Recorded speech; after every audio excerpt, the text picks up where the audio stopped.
ॐ देवी कूष्माण्डायै नमः। सुरासम्पूर्णकलशं रुधिराप्लुतमेव च दधाना हस्तपद्माभ्यां कूष्माण्डा शुभदास्तु मे। या देवी सर्वभूतेषु मा कूष्माण्डारूपेण संस्थिता। नमस्तस्यै नमस्तस्यै नमस्तस्यै नमो नमः। वन्दे वाञ्छितकामार्थे चन्द्रार्धकृतशेखरां सिंहरूढाम् अष्टभुजा कूष्माण्डा यशस्विनीं भास्वरभानुनिभाम् अनाहतस्थितां चतुर्थदुर्गात्रिनेत्रां कमण्डलुचापबाणपद्मसुधाकलश चक्रगदा जपवटीधरां पटाम्बरपरिधानां कमनीयां मृदुहास्यानालङ्कारभूषितां मञ्जीरहारकेयूरकिङ्किणी रत्नकुण्डलमण्डितां प्रफुल्लवदनां चारु चिबुकां कान्तकपोलां तुगमकुचां कोमलाङ्गी स्मेरमुखी श्रीकटिनीं ननाभिनितम्बनीं हंसरैमे शिरः पातु कूष्माण्डे भवनाशिनीं हसलकरीं नेत्रे च हसरश्चललाटकं कौमारी पातु सर्वगात्रे वाराही उत्तरे तथा पूर्वे पातु वैष्णवी इन्द्राणी दक्षिणे मम दिग्विदिक्षु सर्वत्रैव कुम्बीजं सर्वदावतु दुर्गतिनाशिनी त्वं हि दरिद्रादिविनाशनीं जयं दाधनदा कूष्माण्डे प्रणमाम्यहं जगन्माता जगत्कर्त्री जगदाधाररूपणीं चराचरेश्वरी कूष्माण्डे प्रणमाम्यहं त्रैलोक्यसुन्दरी त्वं हि दुःखशोकनिवारिणीं परमानन्दमयी कूष्माण्डे प्रणमाम्यहम्। ॐ देवी कूष्माण्डायै नमः। सुरासम्पूर्णकलशं रुधिराप्लुतमेव च दधाना हस्तपद्माभ्यां कूष्माण्डा शुभदास्तु मे। या देवी सर्वभूतेषु मा कूष्माण्डारूपेण संस्थिता। नमस्तस्यै नमस्तस्यै नमस्तस्यै नमो नमः। वन्दे वाञ्छितकामार्थे चन्द्रार्धकृतशेखरां सिंहरूढाम् अष्टभुजा कूष्माण्डा यशस्विनीं भास्वरभानुनिभाम् अनाहतस्थितां चतुर्थदुर्गात्रिनेत्रां कमण्डलुचापबाणपद्मसुधाकलश चक्रगदा जपवटीधरां पटाम्बरपरिधानां कमनीयां मृदुहास्यानालङ्कारभूषितां मञ्जीरहारकेयूरकिङ्किणी रत्नकुण्डलमण्डितां प्रफुल्लवदनां चारु चिबुकां कान्तकपोलां तुगमकुचां कोमलाङ्गी स्मेरमुखी श्रीकटिनीं ननाभिनितम्बनीं हंसरैमे शिरः पातु कूष्माण्डे भवनाशिनीं हसलकरीं नेत्रे च हसरश्चललाटकं कौमारी पातु सर्वगात्रे वाराही उत्तरे तथा पूर्वे पातु वैष्णवी इन्द्राणी दक्षिणे मम दिग्विदिक्षु सर्वत्रैव कुम्बीजं सर्वदावतु दुर्गतिनाशिनी त्वं हि दरिद्रादिविनाशनीं जयं दाधनदा कूष्माण्डे प्रणमाम्यहं जगन्माता जगत्कर्त्री जगदाधाररूपणीं चराचरेश्वरी कूष्माण्डे प्रणमाम्यहं त्रैलोक्यसुन्दरी त्वं हि दुःखशोकनिवारिणीं परमानन्दमयी कूष्माण्डे प्रणमाम्यहम्। ॐ देवी कूष्माण्डायै नमः। सुरासम्पूर्णकलशं रुधिराप्लुतमेव च दधाना हस्तपद्माभ्यां कूष्माण्डा शुभदास्तु मे। या देवी सर्वभूतेषु मा कूष्माण्डारूपेण संस्थिता। नमस्तस्यै नमस्तस्यै नमस्तस्यै नमो नमः। वन्दे वाञ्छितकामार्थे चन्द्रार्धकृतशेखरां सिंहरूढाम् अष्टभुजा कूष्माण्डा यशस्विनीं भास्वरभानुनिभाम् अनाहतस्थितां चतुर्थदुर्गात्रिनेत्रां कमण्डलुचापबाणपद्मसुधाकलशा चक्रगदा जपवटीधरां पटाम्बरपरिधानां कमनीयां मृदुहास्यानानालङ्कारभूषितां मञ्जीरहारकेयूरकिङ्किणी रत्नकुण्डलमण्डितां प्रफुल्लवदनां चारु चिबुकां कान्तकपोलां तुगमकुचां कोमलाङ्गी स्मेरमुखी श्रीकटिनीं ननाभिनितम्बनीं हंसरैमे शिरः पातो कूष्माण्डे भवनाशिनीं हसलकरीं नेत्रे च हसरश्चललाटकं कौमारी पातु सर्वगात्रे वाराही उत्तरे तथा पूर्वे पातु वैष्णवी इन्द्राणी दक्षिणे मम दिग्विदिक्षु सर्वत्रैव कुम्बीजं सर्वदावतु दुर्गतिनाशिनी त्वं हि दरिद्रादिविनाशनीं जयं दाधनदा कूष्माण्डे प्रणमाम्यहं जगन्माता जगत्कर्त्री जगदाधाररूपणीं चराचरेश्वरी कूष्माण्डे प्रणमाम्यहं त्रैलोक्यसुन्दरी त्वं हि दुःखशोकनिवारिणीं परमानन्दमयी कूष्माण्डे प्रणमाम्यहम्। ॐ देवी कूष्माण्डायै नमः। सुरासम्पूर्णकलशं रुधिराप्लुतमेव च दधाना हस्तपद्माभ्यां कूष्माण्डा शुभदास्तु मे। या देवी सर्वभूतेषु मा कूष्माण्डारूपेण संस्थिता नमस्तस्यै नमस्तस्यै नमस्तस्यै नमो नमः। वन्दे वाञ्छितकामार्थे चन्द्रार्धकृतशेखरां सिंहरूढाम् अष्टभुजा कूष्माण्डा यशस्विनीं भास्वरभानुनिभाम् अनाहतस्थितां चतुर्थदुर्गात्रिनेत्रां कमण्डलुचापबाणपद्मसुधाकलशा चक्रगदा जपवटीधरां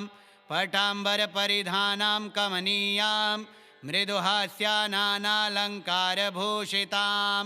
मञ्जीरहारकेयूरकिङ्किणी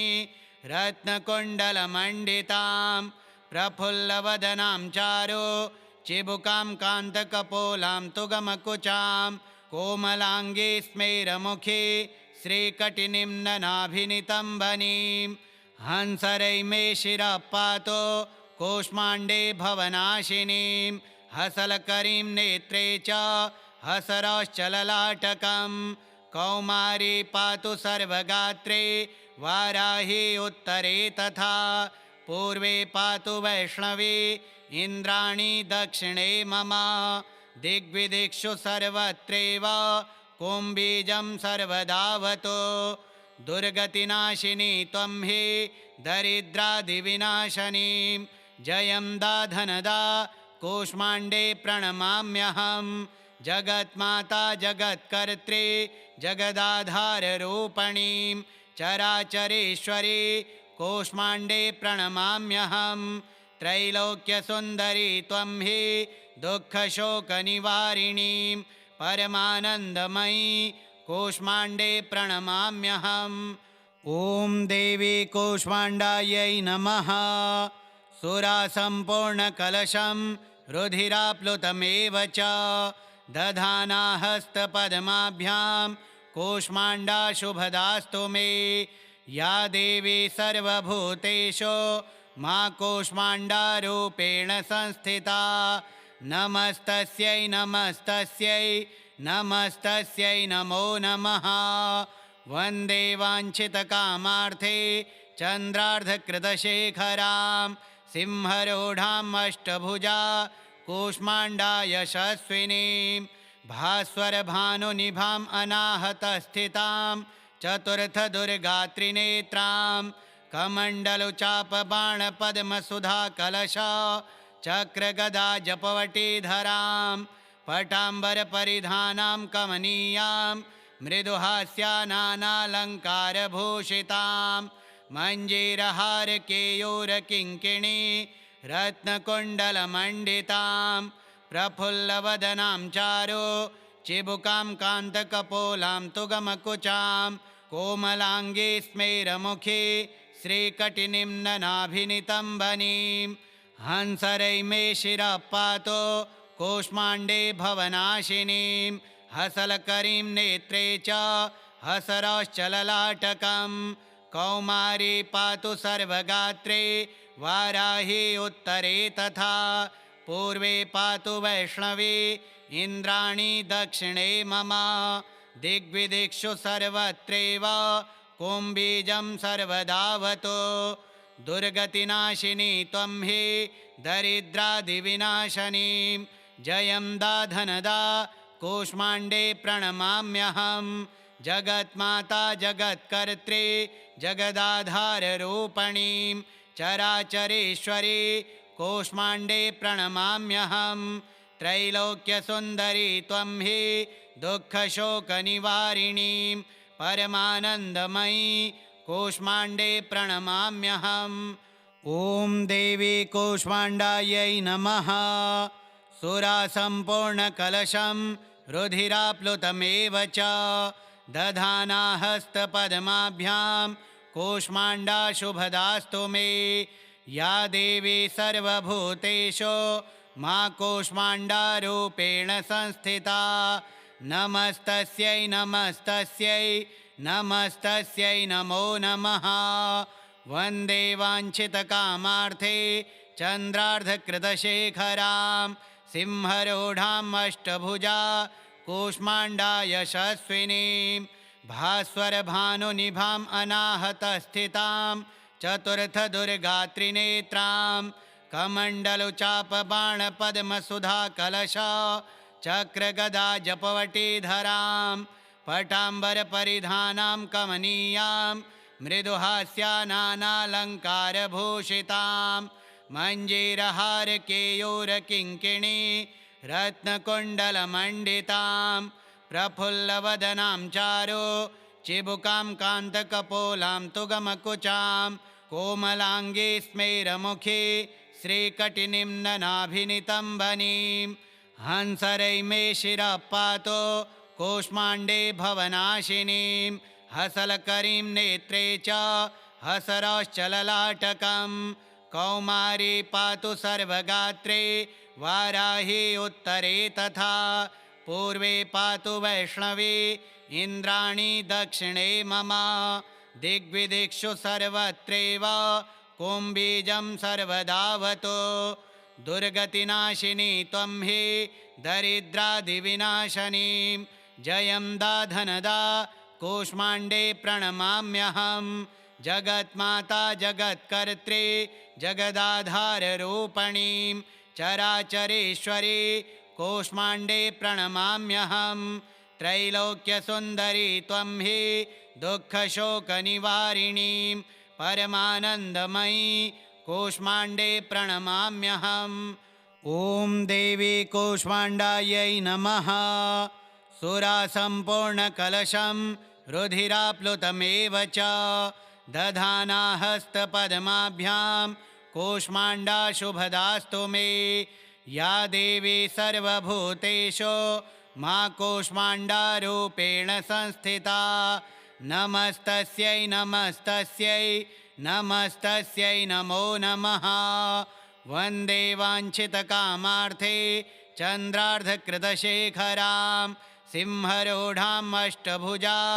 कूष्माण्डा यशस्विनीं भास्वरभानुनिभाम् अनाहतस्थितां चतुर्थदुर्गात्रिनेत्रां कमण्डलुचापबाणपद्मसुधाकलश चक्रगदा जपवटीधरां पटाम्बरपरिधानां कमनीयां मृदुहास्यानानालङ्कारभूषितां मञ्जीरहारकेयूरकिङ्किणी रत्नकुण्डलमण्डितां प्रफुल्लवदनां चारु चिबुकां कान्तकपोलां तुगमकुचां कोमलाङ्गी स्मेरमुखी श्रीकटिनीं ननाभिनितम्बनीं हंसरैमे शिरः पातु कूष्माण्डे भवनाशिनीं हसलकरीं नेत्रे च हसरश्चललाटकं कौमारी पातु सर्वगात्रे वाराही उत्तरे तथा पूर्वे पातु वैष्णवी इन्द्राणी दक्षिणे मम दिग्विदिक्षु सर्वत्रैव कुम्बीजं सर्वदावतु दुर्गतिनाशिनी त्वं हि दरिद्रादिविनाशनीं जयं दाधनदा कूष्माण्डे प्रणमाम्यहं जगन्माता जगत्कर्त्री जगदाधाररूपणीं चराचरेश्वरी कूष्माण्डे प्रणमाम्यहं त्रैलोक्यसुन्दरी त्वं हि दुःखशोकनिवारिणीं परमानन्दमयी कूष्माण्डे प्रणमाम्यहम् ॐ देवी कूष्माण्डायै नमः सुरासम्पूर्णकलशं रुधिराप्लुतमेव च दधाना हस्तपद्माभ्यां कूष्माण्डा शुभदास्तु मे या देवी सर्वभूतेषु मा कूष्माण्डारूपेण संस्थिता नमस्तस्यै नमस्तस्यै नमस्तस्यै नमो नमः वन्दे वाञ्छितकामार्थे चन्द्रार्धकृतशेखरां सिंहरूढाम् अष्टभुजा कूष्माण्डा यशस्विनीं भास्वरभानुनिभाम् अनाहतस्थितां चतुर्थदुर्गात्रिनेत्रां कमण्डलुचापबाणपद्मसुधाकलशा चक्रगदा जपवटीधरां पटाम्बरपरिधानां कमनीयां मृदुहास्या नानालङ्कारभूषितां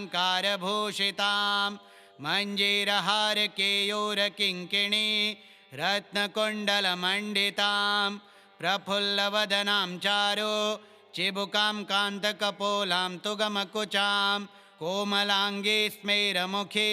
श्रीकटिनीं ननाभिनितम्बनीं हंसरैमे शिरः पातु कूष्माण्डे भवनाशिनीं हसलकरीं नेत्रे च हसरश्चललाटकं कौमारी पातु सर्वगात्रे वाराही उत्तरे तथा पूर्वे पातु वैष्णवी इन्द्राणी दक्षिणे मम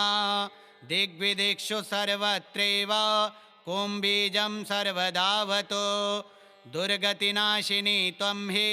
दरिद्रादिविनाशनीं जयं दाधनदा कूष्माण्डे प्रणमाम्यहं जगन्माता जगत्कर्त्री जगदाधाररूपणीं चराचरेश्वरी कूष्माण्डे प्रणमाम्यहं त्रैलोक्यसुन्दरी त्वं हि दुःखशोकनिवारिणीं परमानन्दमयी कूष्माण्डे प्रणमाम्यहम् ॐ देवी कूष्माण्डायै नमः सुरासम्पूर्णकलशं रुधिराप्लुतमेव च दधाना हस्तपद्माभ्यां कूष्माण्डा शुभदास्तु मे या देवी सर्वभूतेषु मा कूष्माण्डारूपेण संस्थिता नमस्तस्यै नमस्तस्यै नमस्तस्यै नमो नमः वन्दे वाञ्छितकामार्थे चन्द्रार्धकृतशेखरां सिंहरूढाम् अष्टभुजा कूष्माण्डा यशस्विनीं भास्वरभानुनिभाम् अनाहतस्थितां चतुर्थदुर्गात्रिनेत्रां कमण्डलुचापबाणपद्मसुधाकलशा चक्रगदा जपवटीधरां पटाम्बरपरिधानां कमनीयां मृदुहास्या नानालङ्कारभूषितां मञ्जीरहारकेयूरकिङ्किणी रत्नकुण्डलमण्डितां प्रफुल्लवदनां चारु चिबुकां कान्तकपोलां तुगमकुचां कोमलाङ्गी स्मेरमुखी श्रीकटिनीं ननाभिनितम्बनीं हंसरैमे शिरः पातु कूष्माण्डे भवनाशिनीं हसलकरीं नेत्रे च हसरश्चललाटकं कौमारी पातु सर्वगात्रे वाराही उत्तरे तथा पूर्वे पातु वैष्णवी इन्द्राणी दक्षिणे मम दिग्विदिक्षु सर्वत्रैव कुम्बीजं सर्वदावतो दुर्गतिनाशिनी त्वं हि दरिद्रादिविनाशनी जयं दाधनदा कूष्माण्डे प्रणमाम्यहं जगन्माता जगत्कर्त्री जगदाधाररूपिणीं चराचरेश्वरी कूष्माण्डे प्रणमाम्यहं